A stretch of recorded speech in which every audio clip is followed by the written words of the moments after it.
Desde pequeno, Carlo Acutis já demonstrava algo diferente. Enquanto outras crianças gastavam horas em frente a jogos, ele usava o computador para algo inusitado.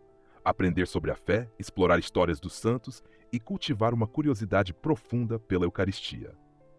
Seus pais, de família italiana tradicional, estranhavam aquele fervor tão precoce.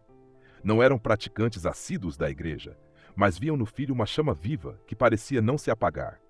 Ele insistia em ir à missa todos os dias, e ninguém entendia como um menino de 7 anos podia ter tamanha devoção. Carlo não se isolava. Tinha amigos, sorria, jogava futebol, mas havia nele uma espécie de disciplina silenciosa. A oração fazia parte da sua rotina como respirar. E quando falava de Deus, não era com a rigidez de um adulto, mas com a simplicidade encantadora de quem realmente acreditava. Ao crescer, descobriu o computador. Não demorou a se tornar um apaixonado por tecnologia. Rapidamente aprendeu a programar, editar vídeos e até desenvolver pequenos sites. Mas, ao contrário da maioria, não usava isso para exibir-se. Usava para evangelizar. Seu projeto mais ambicioso começou quando decidiu catalogar milagres eucarísticos do mundo inteiro. Reuniu relatos, fotos, documentos, transformou tudo em um site acessível, organizado, belo. Queria que as pessoas entendessem que a fé não era teoria, mas realidade palpável. A cada clique, a cada página criada, dizia que a internet, muitas vezes usada para o mal, podia também ser um instrumento de luz, e que um adolescente, sem títulos ou cargos, podia alcançar milhares de pessoas apenas com dedicação e fé. Com isso, ganhou respeito e admiração. Colegas viam nele algo diferente. Não era arrogante, mas tinha uma firmeza que surpreendia. Muitos se perguntavam como alguém tão jovem podia viver como se tivesse uma missão. Na verdade, Carlos já tinha entendido desde cedo que sua vida seria breve e que precisava fazer render cada minuto, como se cada respiração fosse uma oportunidade de deixar um legado. Na adolescência, Carlos se destacou não pela rebeldia, mas pela serenidade. Enquanto muitos de sua idade buscavam festas e exageros, ele preferia passar horas estudando, jogando futebol com simplicidade e dedicando tempo à oração. Sua vida parecia comum, mas havia nela uma intensidade incomum.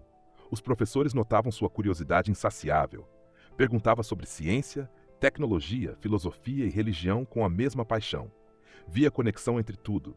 Acreditava que a ciência revelava a beleza de Deus e que a fé não era inimiga da razão, mas sua aliada mais profunda. No ambiente escolar, não escondia sua devoção. Frequentava a missa diária, mesmo que isso causasse estranhamento. Muitos colegas achavam exagero, mas ele não se intimidava. Respondia com um sorriso, explicando que para ele a Eucaristia era sua autoestrada para o céu. O uso da internet crescia cada vez mais, e com ela também cresciam os riscos. Carlo via como seus colegas se perdiam em conteúdos vazios, em distrações que os afastavam daquilo que dava sentido à vida. Ele mesmo dizia que a internet podia ser tanto uma bomba quanto uma bênção. Foi nesse contexto que nasceu sua ideia de usar a tecnologia como ferramenta de evangelização. Não queria que os jovens se afastassem de suas telas, mas que encontrassem nelas algo que alimentasse a alma. Seu site sobre milagres eucarísticos começou a se expandir. Com dedicação, reuniu informações de dezenas de países, catalogou eventos, traduziu textos, selecionou imagens. Não trabalhava sozinho. Buscava ajuda, lia documentos da igreja, correspondia-se com sacerdotes. Era meticuloso, nada era improvisado.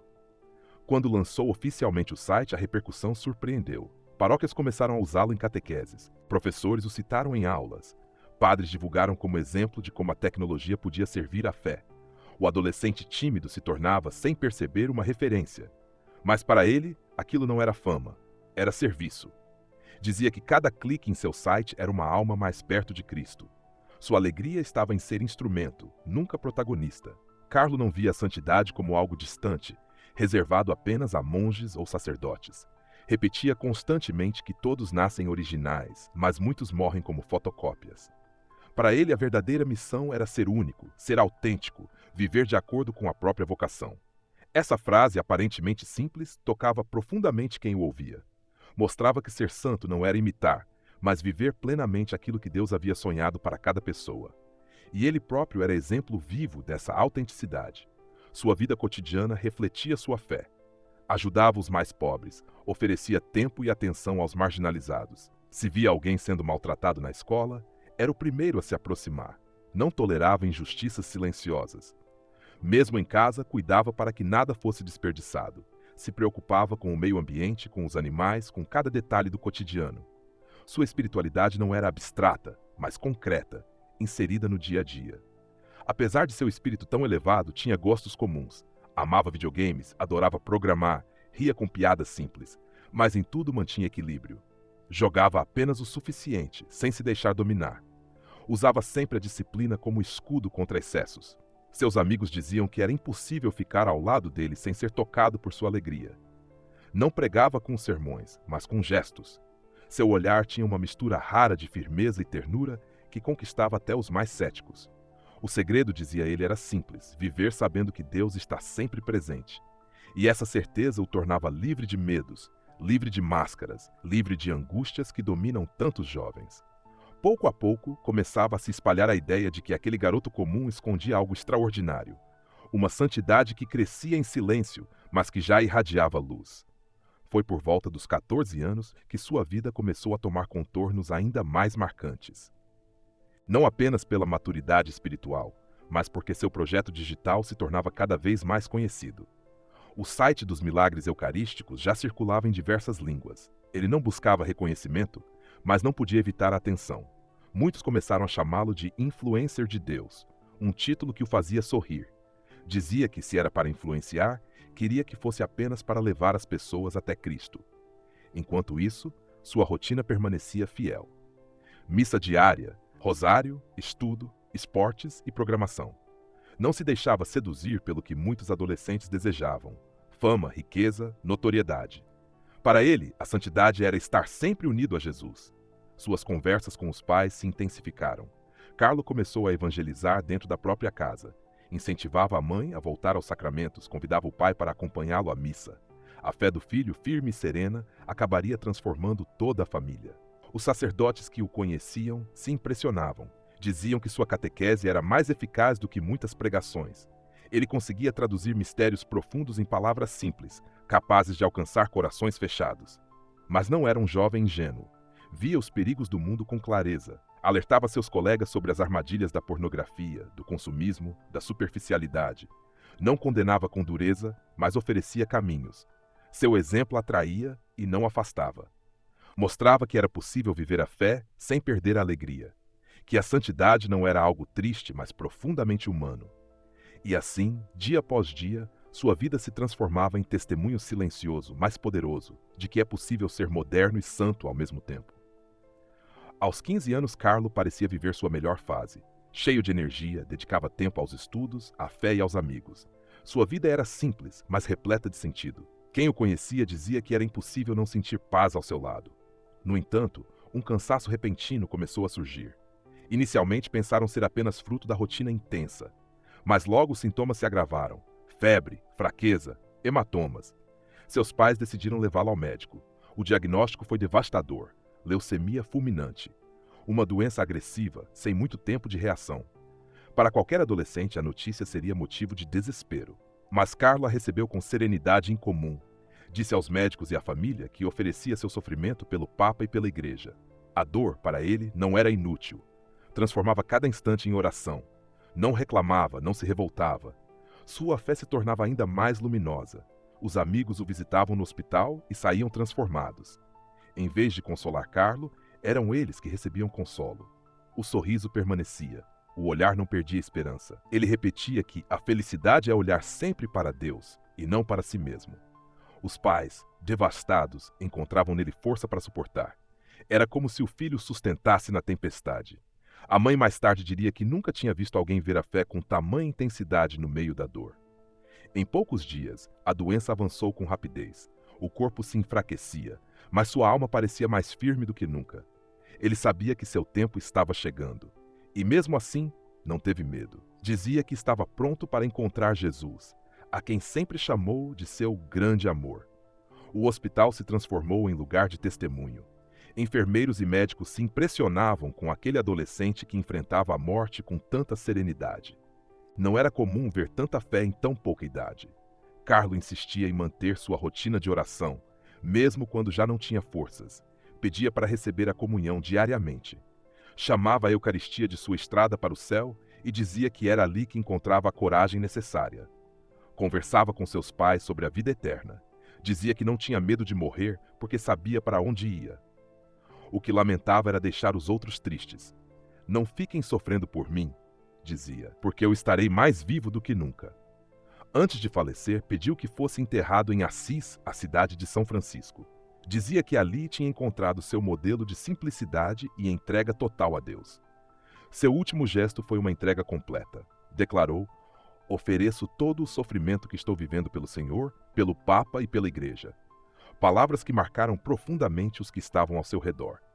Pouco depois, entrou em repouso sereno. Não havia desespero, nem revolta. Apenas paz. Uma paz que se espalhou por todos que o acompanhavam. Aos 15 anos, sua vida terrena se encerrou, mas seu testemunho apenas começava a se multiplicar.